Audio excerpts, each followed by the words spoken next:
Morning folks, hope you're all well. I'm just going to give you a little tutorial on how to create a coffee drawing. This could form one of your drawings in your sketchbook, one of your little crops or your large scale one. So this is kind of the end product and I'll show you the first stage now. So I've got 2 pots of water and a coffee. I've mixed it really strong, tiny little bit of water, loads of coffee. And all I'm going to do is put it on the creases where the darkened areas are.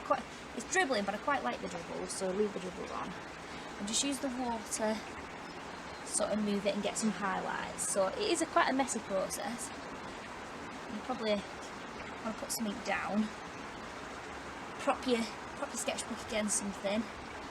But this should form the shadows of the folds in your leaves. And it just gives you an underbase really to work onto.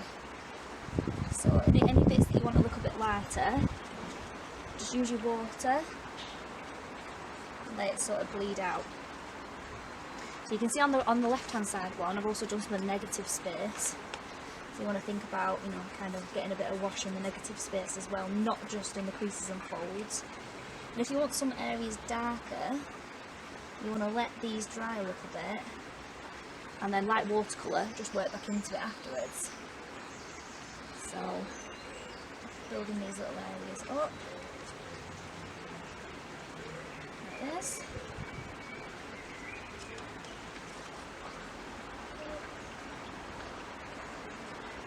And then that's nearly, once you've got all the darkened sections dark, you can let it dry. I'm sorry, that's my cat. Okay. Say hello, Ozzy.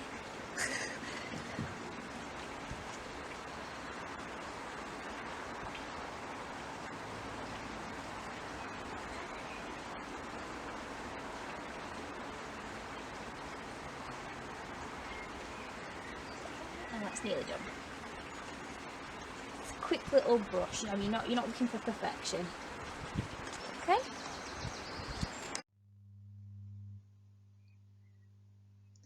So I'm going to show you just building material up on top of this. You can use anything, biros, fine liners, pastels, colouring pencils. You could even use watercolours on top of this just to add a bit of colour and then work on top of that again.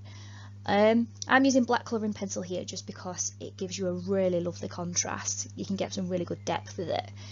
And I'm literally just building it into the really darker shadows that you can see in my picture on the right hand side. I've used watercolour paper for this piece just because the nature of the paper gives you a little bit of texture. So it's not, although the colouring pencil is quite smooth, it kind of gives you a little bit of something there when you're putting the tone on. Just another quick thing with your drawings, don't forget your negative space.